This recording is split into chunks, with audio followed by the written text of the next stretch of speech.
Now, David Campbell-Bannerman left the UK Independence Party after describing it as a pressure group and not a proper political party. He's been welcomed into the Conservative ranks for now, but as he pushes for change, how long can it be before the honeymoon's over? Andrew Sinclair reports.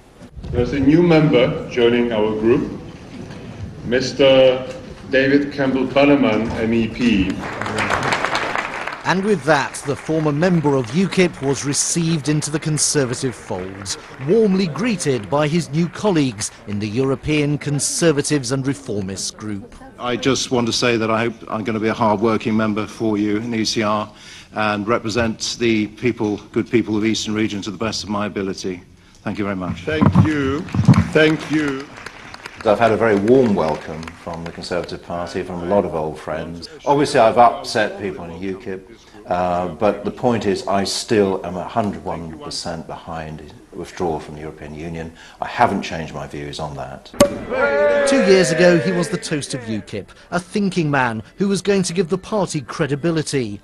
Now his former colleagues are quick to dismiss him.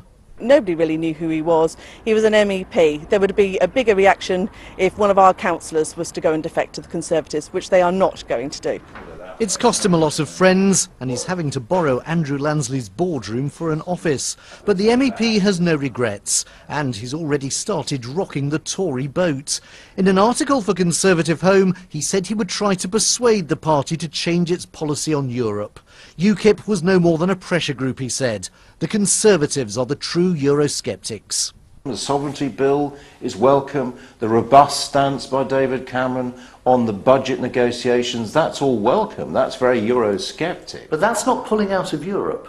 No, I mean that argument has to be engaged, and that's something I want to bring to the Conservative Party. I want to argue, and no one has painted a picture of a positive alternative, an independent Britain, outside the European Union, trading in a friendly way. And it seems the party leadership in Brussels is happy to accept him just the way he is. I think we've always been open to a range of opinions in the Conservative Party on various issues, and I think that's a healthy thing, and I don't think David is so far away from sort of policies that people such as myself would put forward in any case. But how's it all gone down with voters? This is Ramsey in Cambridgeshire, where a few weeks ago the party took control of the local council.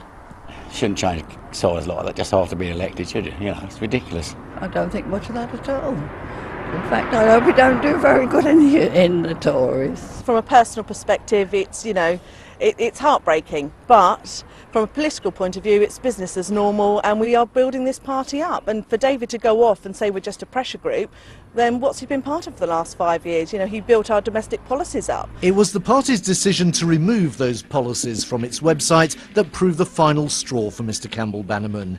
He believes he's now done the right thing, but he's left behind a lot of bitterness. Well, joining me now to answer that criticism that the UK Independence Party is nothing more than a pressure group is its leader, Nigel Farage. Mr. Farage, is it? That's a silly criticism, isn't it? We've got a broad manifesto. We believe in grammar schools. We want fewer people to go to universities. We want our tax system simplified. We want the English to have a proper say within the United Kingdom.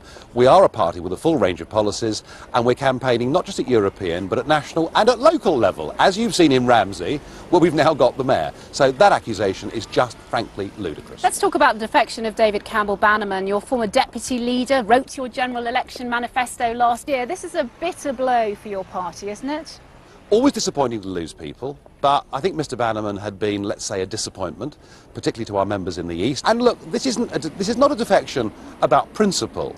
I mean, in a newsletter dated May, June this year, he's made the point that the Conservatives are very weak on the European issue.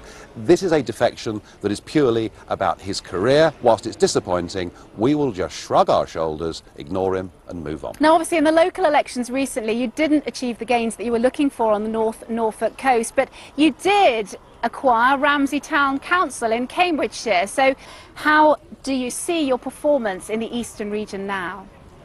We scored roughly 3 times the number of votes we got in the general election last year, and we were pretty much on a par with where we were in the Euro elections back in 2009. All the evidence is that election by election, slowly, organically and surely, the UKIP vote is growing.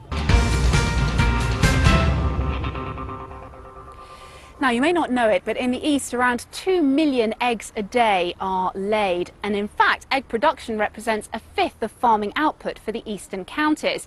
But from next year, this place has decreed an end to battery farming.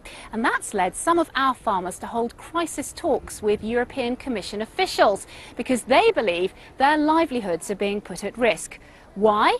Because we are ready to comply, whilst some other European countries are not. Here's Andrew Sinclair. This is the biggest crisis the egg industry has faced since Edwina Currie raised fears about salmonella 23 years ago. Every farmer is apprehensive and angry. And this one particularly so, because he's also a Euro MP. Not for the first time. We take laws seriously and try and adhere to them and execute them properly. But other countries in the European Union seem to take them as a bit of a joke and just get away with it. And it's going to happen this time as far as I can see. It all revolves around these things. For most of the last 50 years, the majority of eggs have been produced in battery cages, the hens given just half a square metre of space to move around in. The European Commission decided this was cruel and set a deadline of next year for all the cages to be replaced by much bigger ones. British producers have done it, but many farms in Europe haven't. The UK industry has invested something like £400 million in converting from the old style cages to the new. And that of course costs money. And that money has to be found, has to be financed. And the risk is that some people who are carrying on with the old systems will still be selling that egg across here in the UK and undercutting what we've done. In theory, eggs which are illegally produced should not be sold, but with an estimated 74 million eggs a day still coming out of battery cages, it would be impractical to destroy them, and there'd be a massive egg shortage across Europe. The best hope is that Britain will be allowed to ban imports from countries who still use the old cages. We either have a law or we don't, and it's as straightforward as that. And we have a law, let's enforce it. And I will do my very best to ensure that products coming into the UK are of the high standard that we demand and our public demands. We will encourage our producers to market their eggs so it's quite obvious they come from Britain. We'll be trying to encourage the retailers to make sure that they do, but that will have to come from within the industry. As usual, we are going to be our own saviours. The government aren't going to help us as far as I can see at all. This could be really quite a struggle for the British egg industry. I'm sure it will be.